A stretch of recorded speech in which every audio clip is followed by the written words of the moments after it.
Story time audio ബുക്സിലേക്ക് എല്ലാവർക്കും സ്വാഗതം. K Sudhakaran എഴുതിയ നോവൽ മഴമുകിൽ പക്ഷി അദ്ധ്യായം 10 തുടരുന്നു. തങ്കവേലുവിൻ്റെ തട്ടുകടയുടെ മുൻപിൽ ചെന്ന് ബോബി ജീപ്പ് നിർത്തി. കോവിലൂർ നിന്ന് താഴേക്ക് പോകുമ്പോൾ രണ്ടാമത്തെ ഹെയർപിൻ വളവിലാണ് തങ്കവേലുവിൻ്റെ തട്ടുകട. ചായയും കാപ്പിയും വടയും ദോശയും മാത്രമേ അവിടെ കിട്ടൂ. ചീനച്ചട്ടിയിൽ തിളയ്ക്കുന്ന എണ്ണയിൽ നിന്ന് അയാൾ പരിപ്പ് വട കോരിയെടുക്കുന്നത് കണ്ടു. അതുകൊണ്ടാണ് ബോബി വണ്ടി അവിടെ നിർത്തിയത്. ചൂട് പരിപ്പ് വടയും ചായയും അയാൾക്ക് വളരെ ഇഷ്ടമാണ്. ഇഞ്ചിയും വറ്റൽമുളകും കറിവേപ്പിലയും ചേർത്ത് തങ്കവേലുണ്ടാക്കുന്ന പരിപ്പ് വടയ്ക്ക് പ്രത്യേകം സ്വാദുമുണ്ട്. തങ്കവേലു സൗഖ്യമാ? വണ്ടിയിൽ നിന്നിറങ്ങി ചെന്ന് ബോബി ലോഹിൻ ചോദിച്ചു. സൗഖ്യം സർ. തങ്കവേലു വെറ്റിലക്കറയുള്ള പല്ലുകൾ കാട്ടിച്ചിരിച്ചു. വട വേണം, ചായയും. വാഴയിലക്കീറിൽ ചൂടുള്ള വടയും കുപ്പി ഗ്ലാസ്സിൽ ചായയും ബോബിക്ക് അയാൾ കൊടുത്തു. ഒരു ടൂറിസ്റ്റ് ബസ് അപ്പോൾ കയറ്റം കയറി മുകളിലേക്ക് പോയി. മണി 11 വെയിലുദിച്ചിട്ടില്ല. അന്തരീക്ഷത്തിൽ സുഖകരമായ തണുപ്പ്. ചൂടാറും മുമ്പ് വട തിന്നണം, ചായയും കുടിക്കണം. ബോബി വട തിന്നുകൊണ്ട് നിൽക്കുമ്പോഴാണ് ഷർട്ടിൻ്റെ പോക്കറ്റിൽ മൊബൈൽ ബെല്ലടിച്ചത്. ചായ ഗ്ലാസ് ജീപ്പിൻ്റെ ബോണറ്റിലേക്ക് വെച്ചിട്ട് അയാൾ മൊബൈൽ എടുത്ത് നോക്കി. Jasmine calling. ബോബിക്ക് അത്ഭുതം തോന്നി. ജാസ്മിൻ വളരെ അപൂർവമായി മാത്രമേ ഈ മൊബൈലിലേക്ക് വിളിച്ചിട്ടുള്ളൂ. അതും വീട്ടിലെ ഫോണിൽ വിളിച്ച് ജെനിയെ കിട്ടിയില്ലെങ്കിൽ മാത്രം. ഹലോ. അയാൾ പെട്ടെന്ന് കോൾ എടുത്തു. ബോബി ചായ, ഇത് ജാസ്മിനാണ്. മനസ്സിലായി. ജെനിയെ വിളിച്ചിട്ട് കിട്ടിയില്ലേ? അയാൾ ചോദിച്ചു. ബോബി ചായനോട് സംസാരിക്കാനാ ഇപ്പോൾ വിളിച്ചേ. ഗൗരവമുള്ള എന്തോ കാര്യം ജാസ്മിന് പറയാനുണ്ടെന്ന് അയാൾക്ക് തോന്നി. പെണ്ണു വല്ല പ്രേമക്കുരുക്കളും ചെന്ന് വീണോ? എന്താ ജാസ്മിൻ? എനിക്ക് ബോബി ചായൻ്റെ ഒരു സഹായം വേണം. എന്നതാണെങ്കിലും പറ, നമുക്ക് ശരിയാക്കാം. അവൾക്ക് ആങ്ങളെയില്ല.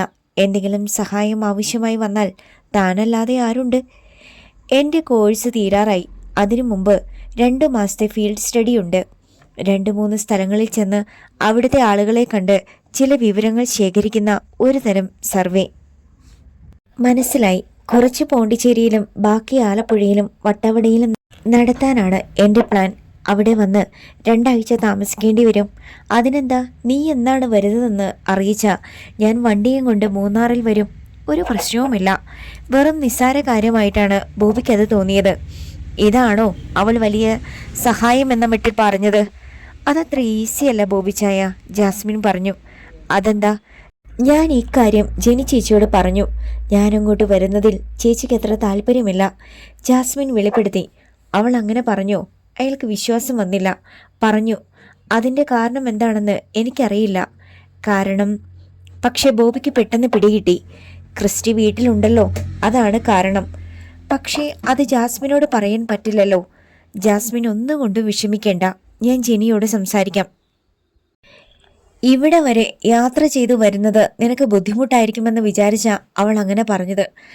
അയാൾ ജെനിയെ ന്യായീകരിച്ച് സംസാരിച്ചു. യാത്ര ചെയ്യാനൊന്നും എനിക്ക് ഒരു ബുദ്ധിമുട്ടുമില്ല. സത്യത്തിൽ ആ സ്ഥലങ്ങളൊക്കെ ചുറ്റി നടന്ന് കാണാൻ വലിയ കൊതിയുണ്ടെനിക്ക്. മലകളും താഴ്വരകളും മഞ്ഞും തണുപ്പും. നിനക്ക് എന്നാണ് വരാൻ സൗകര്യമെന്ന് മാത്രം വിളിച്ചു പറഞ്ഞാൽ മതി. ബാക്കിയൊക്കെ എനിക്ക് വിട്ടേക്ക്, അയാൾ ഉറപ്പു കൊടുത്തു. ഒരു കാര്യം ചോദിക്കാൻ വിട്ടു. ബോബി ചായൻ്റെ അനിയൻ വന്നിട്ടുണ്ടെന്ന് ജെനി ചേച്ചി പറഞ്ഞായിരുന്നു. വീട്ടിലുണ്ടോ പുള്ളി? ക്രിസ്റ്റി വീട്ടിലുണ്ട്. ഞാൻ കൂടി വന്നാൽ അവിടെ താമസിക്കാൻ സ്ഥല സൗകര്യം കാണില്ലെന്ന് വിചാരിച്ചായിരിക്കും ചേച്ചി. അവൾ സംശയം പ്രകടിപ്പിച്ചു. അതൊരു പ്രോബ്ലമേ അല്ല. ഒരു മുറി ഒഴിഞ്ഞു കിടപ്പുണ്ട്. അത് തയ്യാറാക്കിയിടാൻ ഞാൻ ജെനിയോട് പറയാം. താങ്ക്സ് ബോബി ചായ. ഓക്കെ ജാസ്മിൻ, എന്തെങ്കിലും ആവശ്യമുണ്ടെങ്കിൽ എന്നെ വിളിക്കാൻ മടിക്കേണ്ട. ഞാൻ വിളിക്കാം. അയാൾ കോൾ കട്ട് ചെയ്തു. ബോബിക്ക് എന്തോ പുതിയ ഒരു സന്തോഷവും ഉന്മേഷവും അനുഭവപ്പെട്ടു. ജെനിയുടെ അനുജത്തിയാണ് ജാസ്മിൻ. എന്നാലും അവൾ സുന്ദരിയായൊരു പെൺകുട്ടിയാണ്. സുന്ദരിയായൊരു പെൺകുട്ടി സഹായം ആവശ്യപ്പെട്ടാൽ അതൊരു നിസ്സാര കാര്യമല്ല. എന്നു മാത്രമല്ല സുഖമുള്ള കാര്യവുമാണ്. സംസാരിച്ചു കഴിഞ്ഞപ്പോഴേക്ക് ചായയും വടിയും തണുത്തു കഴിഞ്ഞിരുന്നു. അയാൾ ഒരു ചായ കൂടി വാങ്ങി. രാവിലെ ക്രിസ്റ്റിയുമൊത്ത് വെള്ളുള്ളിപ്പാടത്തേക്ക് പോയതായിരുന്നു. ഉള്ളി പൂത്തു തുടങ്ങിയിരുന്നു. വിളവെടുപ്പിന് ഇനി അധികം കാത്തിരിക്കേണ്ടതില്ല. ഇത്തവണ നല്ല വിളവ് കിട്ടുമെന്നാണ് പ്രതീക്ഷ. വെള്ളുള്ളിക്ക് മാർക്കറ്റിൽ ഉയർന്ന വിലയാണ് നിലനിൽക്കുന്നത്. എങ്കിൽ കടം മിക്കതും വീട്ടാൻ കഴിഞ്ഞേക്കും. ക്രിസ്റ്റിയെ വീടിനു മുമ്പിൽ ഇറക്കിയിട്ട് ടോപ്പ് സ്റ്റേഷനിലേക്ക് പോകാൻ പുറപ്പെട്ടതായിരുന്നു. ഇനി തിരിച്ചു പോയേക്കാം. ബോബി വണ്ടി റിവേഴ്സ് എടുത്തു. അയാൾ ചെന്നപ്പോൾ ജെനി അടുക്കളയിലായിരുന്നു. മെഴുക്കുപുരട്ടി ഉണ്ടാക്കാൻ അവൾ ഉരുളക്കിഴങ്ങിൻ്റെ തൊലി കളഞ്ഞ് കഷ്ണങ്ങളാക്കുകയായിരുന്നു. ഉച്ചയായിട്ടേ വരത്തുള്ളൂ എന്ന് പറഞ്ഞിട്ട് അയാളെ കണ്ട് അവൾ ചോദിച്ചു. ഒരാളെ കാണാൻ പോയതായിരുന്നു. പുള്ളി സ്ഥലത്തിൽ നിന്നറിഞ്ഞപ്പോൾ തിരിച്ചു പോന്നു. പ്ലേറ്റിൽ കഴുകി വൃത്തിയാക്കി വെച്ചിരുന്ന ഒരു ക്യാരറ്റ് എടുത്ത് ബോബി കടിച്ചു. ജാസ്മിൻ നിന്നെ വിളിച്ചായിരുന്നോ? അപ്രതീക്ഷിതമായ ചോദ്യം കേട്ട് ജെനി പെട്ടെന്ന് മുഖം തിരിച്ചു നോക്കി. വിളിച്ചായിരുന്നു. ബോബിച്ചായൻ അതെങ്ങനെ അറിഞ്ഞു? കുറച്ചു മുമ്പേ അവൾ എന്നെ വിളിച്ചു. അവൾ ഇങ്ങോട്ട് വരണ്ടെന്ന് നീ പറഞ്ഞോ? അപ്പോൾ അതാണ് സംഭവം. അവൾ വിളിച്ച് ബോബിച്ചായനോട് പരാതി പറഞ്ഞിരിക്കുന്നു. പറഞ്ഞായിരുന്നു. എന്താ നീ അങ്ങനെ പറഞ്ഞത്? ഞാനൊരു കാര്യം പറഞ്ഞാൽ ഇച്ചായൻ തെറ്റിദ്ധരിക്കരുത്. ക്രിസ്റ്റിയെ എനിക്ക് വിശ്വാസമാ, ജാസ്മിനെ വിശ്വാസമാ. എന്നാലും അവർ ആണും പെണ്ണുമല്ലേ. വേണ്ടാത്തതൊന്നും നടക്കത്തില്ലെങ്കിലും വേണ്ടാത്ത എന്തെങ്കിലും അവരുടെ മനസ്സിലുണ്ടായാലോ? കുറച്ച് ദിവസം അവൾക്കിവിടെ താമസിക്കണമെന്നാ അവൾ പറഞ്ഞത്. ഞാനൊരു കാര്യം ചോദിച്ചാൽ നീ തെറ്റിദ്ധരിക്കുമോ? ബോബി മെല്ലെ എഴുന്നേറ്റു. എന്താണ്? നീ ഒരു പെണ്ണാണ്, ക്രിസ്റ്റി ഒരാണാണ്. നിങ്ങൾ ഈ വീട്ടിലാണ് താമസിക്കുന്നത്. വേണ്ടാത്ത ഒന്നും നടക്കത്തില്ലെങ്കിലും വേണ്ടാത്ത എന്തെങ്കിലും നിന്റെ മനസ്സിൽ തോന്നാറുണ്ടോ? ബോബിച്ചായ ഞെട്ടലോടെ ജെനി അയാളെ നോക്കി. ഇല്ല, എനിക്കറിയാം. പക്ഷേ എന്നെപ്പോലെയാണോ ജാസ്മിൻ? അവൾ കെട്ടുകഴിയാത്ത പെണ്ണല്ലേ? ജെനി വാദിച്ചു. കെട്ടുകഴിഞ്ഞതാണോ കഴിയാത്തതാണോ എന്നതല്ല കാര്യം, മനസ്സാണ്. മനസ്സിൻ്റെ കരുത്താണ് പ്രധാനം. അത് ക്രിസ്റ്റിക്കുണ്ട്, ജാസ്മിനുമുണ്ട്. രണ്ടുപേരും വഴി തെറ്റത്തില്ല, എനിക്ക് വിശ്വാസമുണ്ട്. പക്ഷേ അവൾ വീണ്ടും സംശയിച്ചു. ഒരു പക്ഷേയുമില്ല. ഞാൻ പകൽ നേരത്തെ വീട്ടിൽ പലപ്പോഴും കാണത്തില്ലെങ്കിലും നീ എപ്പോഴും ഇവിടെ കാണുമല്ലോ. പിന്നെന്തിനാ പേടി? അവൾ എന്തിനാണ് വരുന്നതെന്ന് പറഞ്ഞോ? പറഞ്ഞു. കോഴ്സിൻ്റെ ഭാഗമായി ചില ഫീൽഡ് സ്റ്റഡി. നമ്മളായിട്ട് അതിന് തടസ്സം നിൽക്കണോ? അയാൾ ചോദിച്ചു. ബോബി ചായന് വിരോധമില്ലെങ്കിൽ എനിക്ക് ഒരു എതിർപ്പുമില്ല. ഒടുവിൽ ജെനി മുട്ടുമടക്കി. എങ്കിൽ വിളിച്ചു പറ വരാൻ. അവൾ എൻ്റെ അനിയത്തിയാണ്. അവൾക്കൊരാവശ്യം വന്നാൽ സഹായിക്കേണ്ടത് നീയല്ലേ ജെനി? നീ പുറംതിരിഞ്ഞു നിൽക്കുന്നത് ശരിയാണോ? ഞാൻ പുറംതിരിഞ്ഞു നിന്നതല്ല ബോബിച്ചായ, കൂടുതൽ പ്രശ്നങ്ങൾ ഉണ്ടാകാതിരിക്കാൻ വേണ്ടി. സാരമില്ല, ഞാൻ അവളെ വിളിച്ചോളാം. ബോബിക്ക് സമാധാനമായി. ഉച്ചയൂണ് കഴിഞ്ഞ് ക്രിസ്റ്റി മുകളിലേക്ക് പോയി. ബോബി ഉറങ്ങാനും കിടന്നു. ആ സമയത്താണ് ജാസ്മിനെ അവൾ വിളിച്ചത്. എന്നോട് പിണങ്ങിയോ നീ? ഇല്ല ചേച്ചി, പക്ഷേ അങ്ങനെയൊക്കെ എന്നോട് അർത്ഥമുറിച്ച് പറഞ്ഞപ്പോൾ വലിയ വിഷമം തോന്നി എന്നുള്ളത് നേരാ.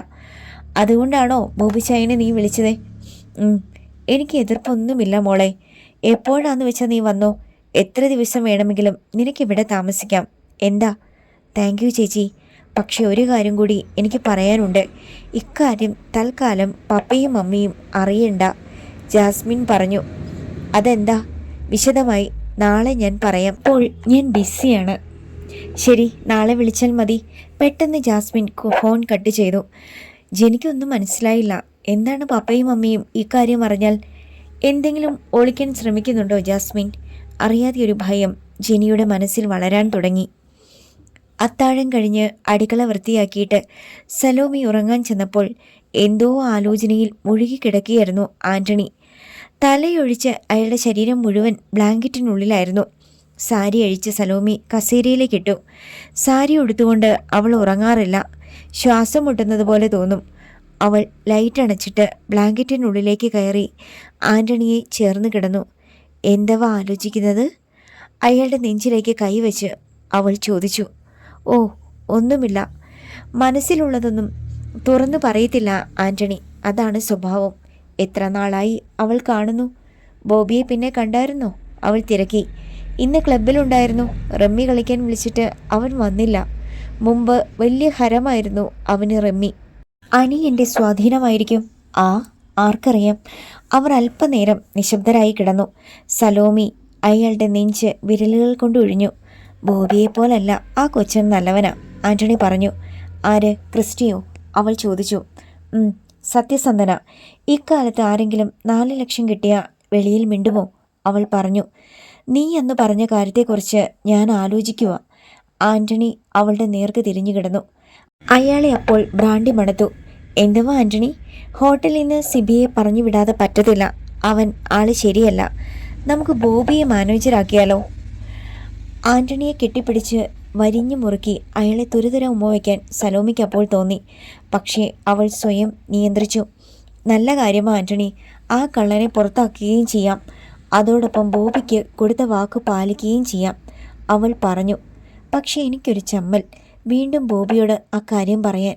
തന്നെയുമല്ല, ക്രിസ്റ്റി വലിയ താല്പര്യം കാണിച്ചുമില്ലായിരുന്നു അന്ന്. അടിമാലിയിലെ റബ്ബർ കമ്പനിയിലേക്ക് പോകാനായിരുന്നു അവന് മടി. ഇതിപ്പോൾ ടോപ്പ് സ്റ്റേഷനിലാകുമ്പോൾ 1 മണിക്കൂർ ദൂരമല്ലേ ഉള്ളൂ. എപ്പോൾ വേണേലും വീട്ടിൽ വരാമല്ലോ, അവൾ പറഞ്ഞു. പറഞ്ഞു നോക്കാം അല്ലയോ? ആൻ്റണിക്ക് പാതി ധൈര്യം കിട്ടി. ക്രിസ്റ്റി ഇങ്ങോട്ട് വരാൻ പറഞ്ഞാലും മതി, നമുക്ക് അവനോട് സംസാരിക്കാം. അതാണ് നല്ലതെന്ന് ആൻ്റണിക്ക് തോന്നി. ബോബിയെ കാണുമ്പോൾ ഞാൻ പറയാം. ആൻ്റണി കൈയെടുത്തൊന്ന് കെട്ടിപ്പിടിച്ചിരുന്നെങ്കിൽ എന്ന് സലോമി ആഗ്രഹിച്ചു. പക്ഷേ അടുത്ത നിമിഷം അയാളുടെ കൂർക്കം വിളി അവൾ കേട്ടു. അവൾ മെല്ലെ തിരിഞ്ഞു കിടന്നു. തണുപ്പ് കൂടി വരികയായിരുന്നു. അകലെ എവിടെയോ കാട്ടുകിളികൾ കരയുന്നുണ്ടായിരുന്നു.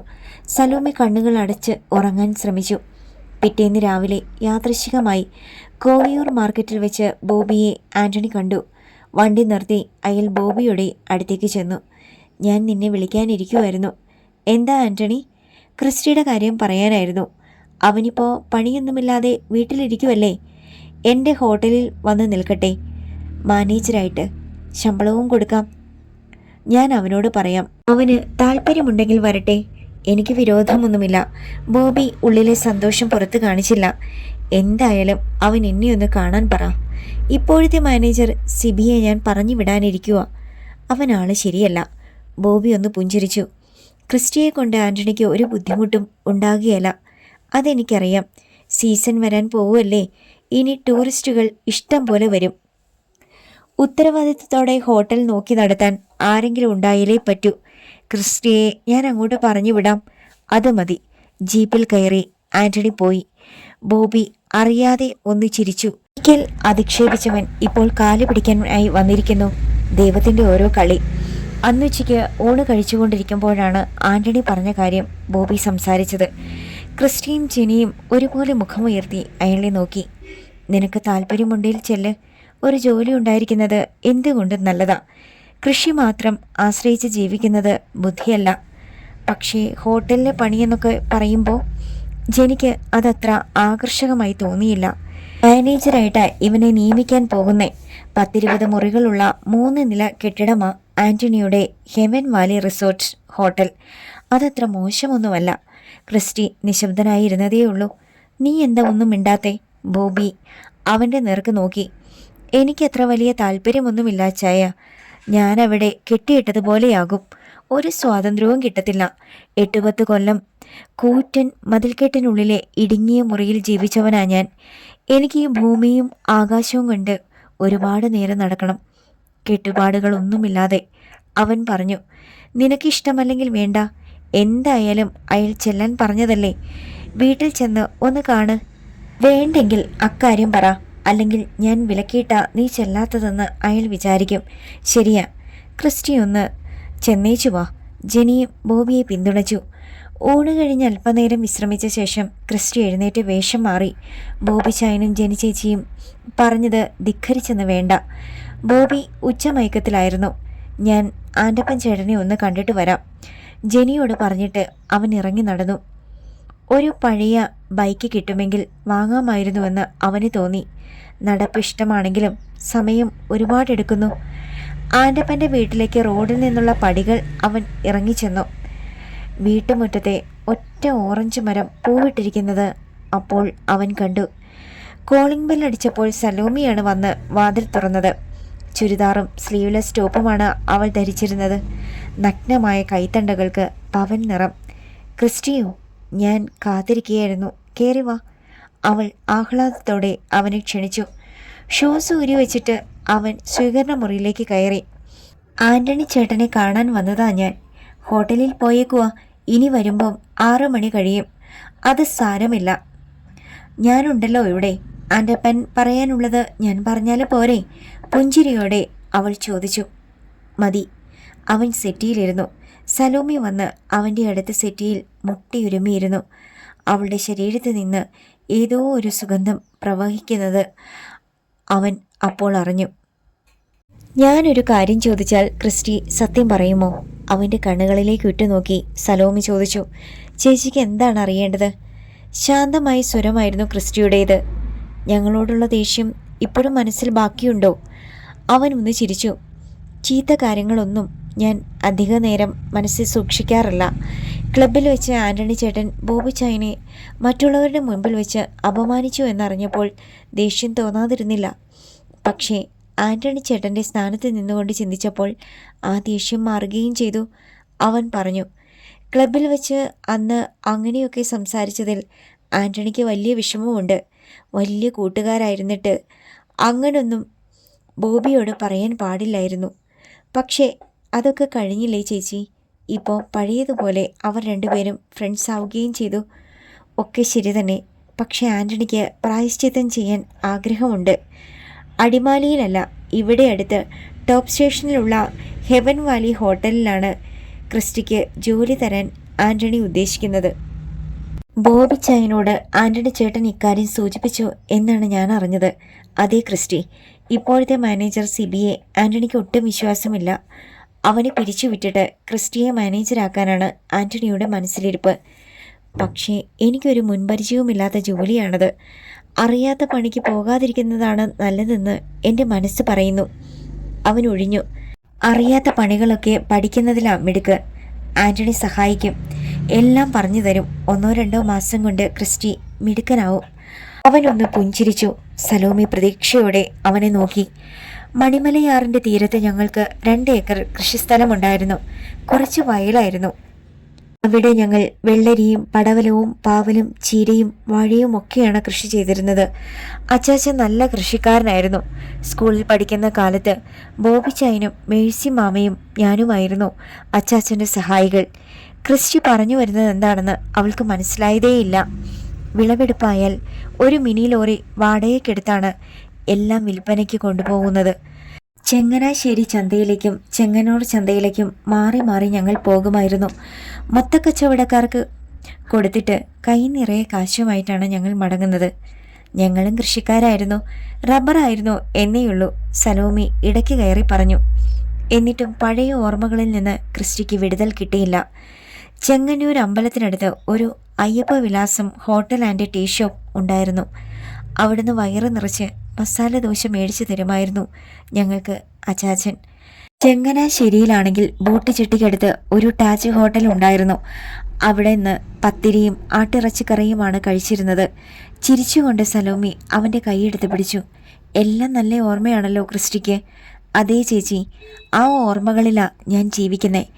അച്ചാച്ചനെ പോലെ അധ്വാനിച്ച് നല്ലൊരു കൃഷിക്കാരനാകണമെന്ന എൻ്റെ ആഗ്രഹം. പക്ഷേ കാലം മാറി, സ്ഥലവും മാറി. ഇവിടെ വട്ടവടയിൽ ശീതകാല പച്ചക്കറികളാണ് കൃഷി ചെയ്യുന്നത്. എനിക്കതിഷ്ടമായി. പാടത്ത് പോയി വെള്ളുള്ളിയും ക്യാരറ്റും ബീൻസും ഒക്കെ കൃഷി ചെയ്യാനാണ് എനിക്കിഷ്ടം. ക്രിസ്റ്റി അവളുടെ കയ്യിൽ നിന്ന് മെല്ലെ കൈ പിൻവലിച്ചു. അതിനൊരു തടസ്സവുമില്ല. പകൽ നേരത്ത് ആൻ്റണി കാണും ഹോട്ടലിൽ, രാത്രിയിൽ മാത്രം ക്രിസ്റ്റി അവിടെ ഉണ്ടായാൽ മതി. അങ്ങനെയാണോ ആൻ്റണി ചേട്ടൻ ഉദ്ദേശിക്കുന്നേ? അവൻ ചോദിച്ചു. ആൻ്റണി ചേട്ടൻ എന്തു ഉദ്ദേശിച്ചോട്ടെ, അതൊന്നും നമ്മൾ കാര്യമായിട്ട് എടുക്കണ്ട. ഞാൻ പറഞ്ഞ കണ്ടീഷൻ ക്രിസ്റ്റിക്ക് സമ്മതമാണെങ്കിൽ അത് പറ. എനിക്കൊന്ന് ആലോചിക്കണം ചേച്ചി. ആലോചിച്ചിട്ട് മതി. പക്ഷേ എന്നെ നിരാശപ്പെടുത്തുന്ന മറുപടി ആയിരിക്കരുത് ക്രിസ്റ്റി പറയുന്നത്. അവനൊന്ന് ചിരിച്ചു. കൃഷി ചെയ്യാൻ ആഗ്രഹിച്ചു വന്നിട്ട് ഹോട്ടലിലെ മാനേജറാകുക. മാനേജർ എന്ന പദവി കേട്ടാൽ ഒരു അന്തസ്സൊക്കെയുണ്ട്. പക്ഷേ സലോമി ചേച്ചി പറയുന്നത് ആൻ്റണി ചേട്ടൻ അംഗീകരിക്കണമെന്നില്ല. 24 മണിക്കൂർ ഹോട്ടലിൽ തന്നെ തളച്ചിടാനായിരിക്കും അയാളുടെ പ്ലാൻ. കിടക്കാൻ ഒരു മുറിയും കഴിക്കാൻ ആഹാരവും അവിടെ കിട്ടും. വേറെ എന്തു വേണം? ക്രിസ്റ്റി ഇപ്പം ചിന്തിക്കുന്നത് എന്താണെന്ന് എനിക്ക് മനസ്സിലായി. വീണ്ടും അവൾ അവൻ്റെ കൈയെടുത്ത് തലോടി. എന്താണ്? സലോമി ചേച്ചി പറയുന്ന കാര്യം വല്ലതും നടക്കുമോന്ന് അല്ലേ? അതെ. അവൻ തലകുലുക്കി. നടക്കും ക്രിസ്റ്റി. കാരണം ഹെവൻ വാലി എന്ന ഹോട്ടൽ എൻ്റെ അപ്പാപ്പൻ എൻ്റെ പേരിൽ എനിക്ക് മേടിച്ചു തന്നതാണ്. അതുമാത്രമല്ല, ഈ വീടും ഇത് നിൽക്കുന്ന 1.5 ഏക്കർ പറമ്പും എൻ്റേതാണ്. കൂടാതെ 27 ഏക്കർ കൃഷിത്തോട്ടവും എൻ്റേതാണ്. വിശ്വാസം വരാതെ ക്രിസ്റ്റി അവളുടെ മുഖത്തേക്ക് നോക്കി. എന്തിന് ടൂറിസ്റ്റുകളുടെ ആവശ്യത്തിലേക്ക് ഹോട്ടലിൽ മേടിച്ചിട്ടിരിക്കുന്ന 2 മഹീന്ദ്ര ജീപ്പും ഒരു സ്കോർപിയോയും ഒരു സൈലോയും എൻ്റേതാണ്. ഇവിടെ വീട്ടിൽ ഉപയോഗിക്കാതെ വെച്ചിരിക്കുന്ന ബുള്ളറ്റും. അപ്പോൾ ആൻ്റണി ചേട്ടൻ, എനിക്ക് പറ്റിയ ഒരബദ്ധത്തിന് ഞാനും എൻ്റെ അപ്പാപ്പനും കൊടുക്കേണ്ടി വന്ന വില അതൊരു നഷ്ടക്കച്ചവടമായിരുന്നെന്ന് പിന്നീടാണ് മനസ്സിലായത്. ആൻ്റപ്പനും ഞാനും തമ്മിൽ 16 വയസ്സിൻ്റെ വ്യത്യാസമുണ്ട്. അതായത് ആൻ്റപ്പന് മീശം മുളയ്ക്കുന്ന പ്രായത്തിൽ ഞാൻ ജനിച്ചിട്ട് പോലുമില്ല. സലോമി ചേച്ചിക്ക് എന്തബദ്ധമാണ് പറ്റിയത്? നിശബ്ദനായി എല്ലാം കേട്ടിരുന്ന ക്രിസ്റ്റി ചോദിച്ചു. പെട്ടെന്ന് അവളുടെ മുഖം വിളറി. അത് ഞാൻ കോളേജിൽ പഠിക്കുന്ന കാലത്ത്. അല്ലെങ്കിൽ വേണ്ട, ഇപ്പം പറഞ്ഞ ഒരുപാട് സമയമെടുക്കും. ഇനി നമ്മൾ എന്നും കാണാൻ പോവല്ലേ, ഒരു ദിവസം ആ കഥ പറയാം. അവൾ ഒന്ന് നെടുവീർപ്പിട്ടു. ആൻ്റണി ചേട്ടൻ്റെയും സലോമി ചേച്ചിയുടെയും ദാമ്പത്യ ജീവിതത്തിൽ എന്തൊക്കെയോ പരമായ പ്രശ്നങ്ങളുണ്ടെന്ന് ക്രിസ്റ്റിക്ക് തോന്നി. തുറന്ന ജയിലിലെ ജീവിതം പോലെ എൻ്റേത്. സ്വാതന്ത്ര്യമില്ലേ? ഉണ്ട്. വല്ല സന്തോഷവുമുണ്ടോ? ഇല്ല. നേരം പോക്കോ? ഒട്ടുമില്ല. പക്ഷേ ആൻ്റണിക്ക് അങ്ങനെയല്ല. ഒരു നേരം പോക്കുണ്ട്. ബെഡ്റൂമിലേക്ക് വന്നാൽ കാണിച്ചു തരാം. എഴുന്നേറ്റുകൊണ്ട് സലോമി പറഞ്ഞു. ക്രിസ്റ്റി എഴുന്നേറ്റില്ല. അവൾ അവൻ്റെ കൈ പിടിച്ചു. വാ ക്രിസ്റ്റി. വേണ്ട ചേച്ചി, എനിക്ക് പോണം. സമയം ഒരുപാടായി. അവൻ അവളുടെ കൈ വിടുവിച്ചു. അത് കാണാൻ അധിക സമയമൊന്നും വേണ്ട. വാ ഇങ്ങോട്ട്. എൻ്റെ കൈ പിടിച്ച് അവൾ ബലമായി വലിച്ചു. എന്താണ് കാര്യമെന്നറിയാമല്ലോ എന്ന് വിചാരിച്ച് അവൻ പിന്നാലെ ചെന്നു. വിശാലമായൊരു കിടപ്പുമുറിയിലേക്കാണ് അവൾ വാതിൽ തുറന്നത്. നടുക്ക് വീട്ടിൽ പണിത കരവിരുതുകളുള്ള ഡബിൾ കട്ടിൽ. മെത്തയിൽ പരവതാനി വിരിച്ചിരിക്കുന്നു. മുകളിൽ ഭംഗിയുള്ള ശരറാന്തൽ. ഇടതുവശത്ത് മേശയും 2 കസേരകളും. കമാനാകൃതിയിലുള്ള ചില്ലുവ ജനാലകൾ, മനോഹരമായ കർട്ടനുകൾ. സലോമി ചെന്ന് വലിയ ഭിത്തി അലമാരിയുടെ 2 അടുപ്പുകളും തുറന്നു. 4 തട്ടുകളുള്ള അലമാരിയായിരുന്നു അത്. 4 തട്ടുകളിലും നിറയെ തുറക്കാത്ത മദ്യക്കുപ്പികൾ. മുകളിൽ നിറയെ വിസ്കിയാണ്. തൊട്ട് താഴെയുള്ളതിൽ ബ്രാൻഡി, അതിനും താഴെ റം, അത് തന്നെ പലതരത്തിലുള്ളത്. ഏറ്റവും താഴെ ബിയറും വോഡ്കയും. ക്രിസ്റ്റി കുടിക്കുമോ? ഇല്ല. പറഞ്ഞാൽ മതി, ഏത് ഡ്രിങ്ക്സ് വേണേലും ഉണ്ടാക്കിത്തരാം. ആൻ്റണി എല്ലാം പരിശീലിപ്പിച്ചിട്ടുണ്ട്. എനിക്ക് വേണ്ട ചേച്ചി. അലമാരയിലെ മദ്യക്കുപ്പികളിലേക്ക് സലോമി ഒന്ന് കണ്ണോടിച്ചു.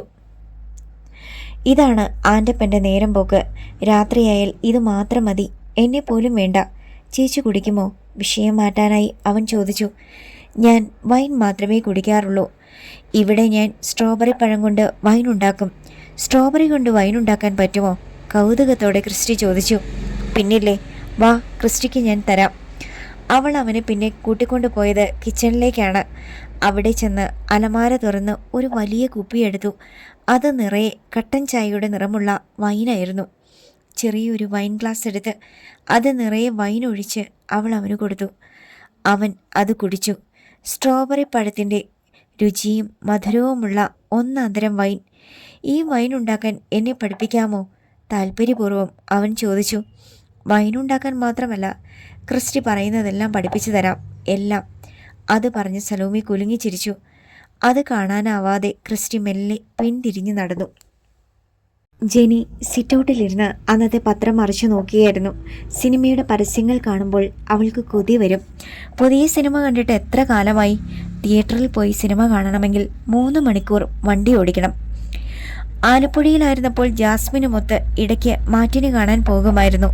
ടെലിഫോൺ ബെല്ലടിക്കുന്നത് കേട്ടപ്പോൾ അവൾ പത്രം കസേരയിലേക്കിട്ടിട്ട് വേഗം ചെന്ന് റിസീവർ എടുത്തു. ഹലോ, ഇത് മമ്മിയാ മോളെ. വീട്ടിൽ നിന്ന് മമ്മിയാണ് വിളിച്ചത്. അന്നൊരിക്കൽ ഇത്തിരി മുഷിഞ്ഞ് സംസാരിച്ച ശേഷം പിന്നെ ഇപ്പോഴാണ് വിളിക്കുന്നത്. എന്താ മമ്മി വിശേഷം? അവൾ അതൊക്കെ മറന്ന് സ്നേഹത്തോടെ ചോദിച്ചു. ഇവിടെ എന്ത് വിശേഷം മോളെ? ഒന്നുമില്ല. പപ്പ എന്തേ? ചോറിൻ്റെ കിടന്നുറങ്ങുന്നു. ഇവിടെ ബോബിചായനും ഉറങ്ങുക. ഇന്ന് മീൻ എന്തോ കിട്ടി? 2 കിലോയുടെ ചൂര മീൻ കിട്ടി. നല്ല ഫ്രഷ് മീൻ. മുറിച്ചപ്പം എന്തൊരു ചോരയായിരുന്നെന്നോ. കറി വെച്ചു. ഞങ്ങൾക്ക് 2 പേർക്കും ഇനി ഒരാഴ്ചത്തേക്ക് അത് മതി. ചൂര കൂട്ടിയ കാലം മറന്നു മമ്മി. അവൾ സങ്കടം പറഞ്ഞു. നിങ്ങൾക്ക് ഇങ്ങോട്ടൊന്ന് വന്നുകൂടെ മോളെ? കൃഷി നോക്കാൻ അവിടെ ഇപ്പം വേറെ ആളുണ്ടല്ലോ. വന്ന് ഒരാഴ്ച നിന്നിട്ട് പോ.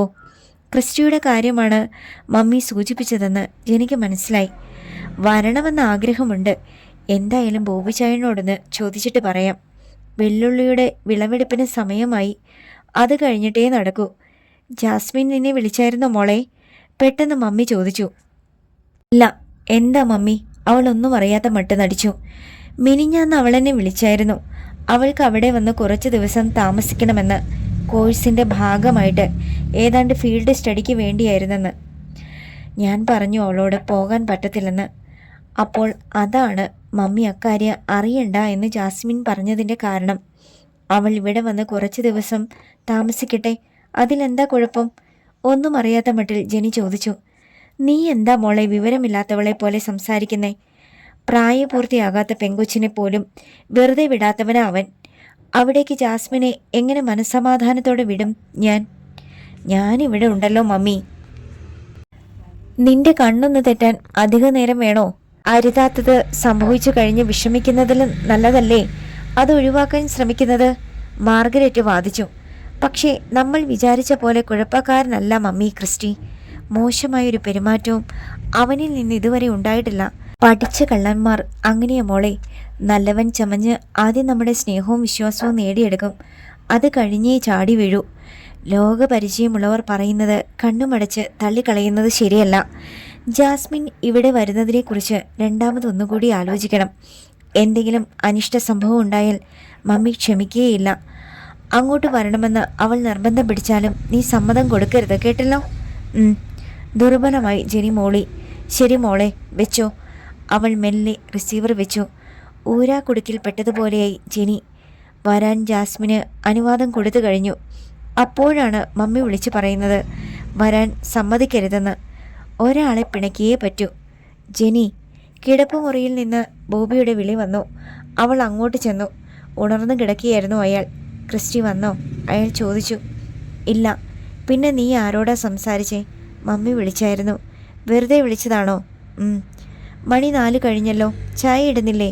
ക്രിസ്റ്റി വരാൻ കാത്തതാ ഞാൻ, അവൾ പറഞ്ഞു. ആൻ്റപ്പൻ്റെ വീട്ടിൽ നിന്ന് ചായ കുടിച്ചിട്ടേ അവൻ വരൂ. അവൾ അടുക്കളയിലേക്ക് പോയി.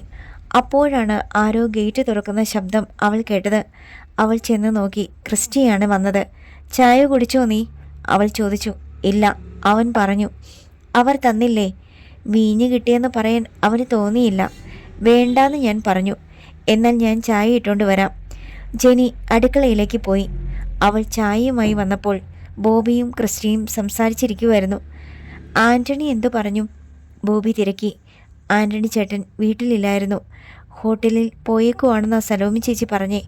ക്രിസ്റ്റി പോയത് വെറുതെ ആയില്ലല്ലോ. ചായ കൊടുത്തുകൊണ്ട് ജെനി പറഞ്ഞു. അവൾ ബോബിയുടെ അടുത്തിരുന്നു. ആൻ്റണി ചേട്ടൻ സലോമി ചേച്ചിയോട് എല്ലാം പറഞ്ഞ് ഏൽപ്പിച്ചിട്ടുണ്ടായിരുന്നു. ഇപ്പോഴത്തെ മാനേജർ ആൾ ശരിയല്ല. അതുകൊണ്ടാണ്. സിബിയെ ഞാൻ കണ്ടിട്ടുണ്ട്. അവനൊരു ഫ്രോഡാണ്, ബോബി പറഞ്ഞു. എനിക്ക് താല്പര്യമില്ലെന്ന് ഞാൻ പറഞ്ഞു. കാരണം ചോദിച്ചപ്പോൾ ഞാൻ പറഞ്ഞു എനിക്ക് കൃഷിയാണ് താല്പര്യമെന്ന്. അപ്പോൾ പറയുക നൈറ്റ് ഡ്യൂട്ടി ചെയ്താൽ മതി, പകൽ വീട്ടിൽ പോരാമെന്ന്. അത് കേട്ടപ്പോൾ കൊള്ളാമല്ലോ എന്ന് ജെനിക്ക് തോന്നി. രാത്രിയിൽ അവൻ വീട്ടിൽ കാണുകയില്ല. അപ്പോൾ പിന്നെ ജാസ്മിൻ വന്നാൽ ഒന്നുകൊണ്ട് പേടിക്കണ്ട. പകൽ താനിവിടെ ഉണ്ടല്ലോ. എന്നാൽ പിന്നെ അതങ്ങ് സ്വീകരിക്ക ക്രിസ്റ്റി, അവൾ പ്രോത്സാഹിപ്പിച്ചു. ശമ്പളം വല്ലതും പറഞ്ഞോ? ബോബി ചോദിച്ചു. ഇല്ല, ആൻ്റണിയോട് ചോദിക്ക്. നിനക്ക് തൃപ്തിയായി തോന്നിയാൽ പോകുന്നതിൽ തെറ്റില്ല. ഒരു വരുമാനമുണ്ടാകുന്നത് എന്തുകൊണ്ടും നല്ലതാ. ബോബിയുടെ അഭിപ്രായം കേട്ടപ്പോൾ ജെനിക്ക് സന്തോഷമായി. ഒഴിഞ്ഞ ഗ്ലാസുകളുമായി അവൾ എഴുന്നേറ്റ് പോയി. സലോമി നിന്നോട് വേറെന്തെങ്കിലും പറഞ്ഞോ? ബോബി അവനോട് ചോദിച്ചു. ഇല്ല. എന്താ ഇച്ഛായ? ഒന്നുമില്ല. ബോബി എഴുന്നേറ്റ് പുറത്തേക്ക് പോയി. ക്രിസ്റ്റിക്കൊന്നും മനസ്സിലായില്ല. യൂണിവേഴ്സിറ്റി ലൈബ്രറിയിൽ നിന്ന് സഞ്ജയിനോടൊപ്പമാണ് ജാസ്മിൻ ഇറങ്ങിയത്. പ്രൊഫസറെ കണ്ട് ഏതോ സംശയം തീർക്കാൻ ട്രീസ നേരത്തെ പോയിരുന്നു. നീ എന്നാണ് നാട്ടിലേക്ക് പോകുന്നത്? ക്യാമ്പസിലൂടെ വെറുതെ നടക്കുമ്പോൾ സഞ്ജയ് ചോദിച്ചു. അടുത്ത ഫ്രൈഡേ പോകും. ട്രീസയോ? അവൾ പിറ്റേന്നേ പോകും. അവളുടെ വർക്ക് തീരാനുണ്ട്.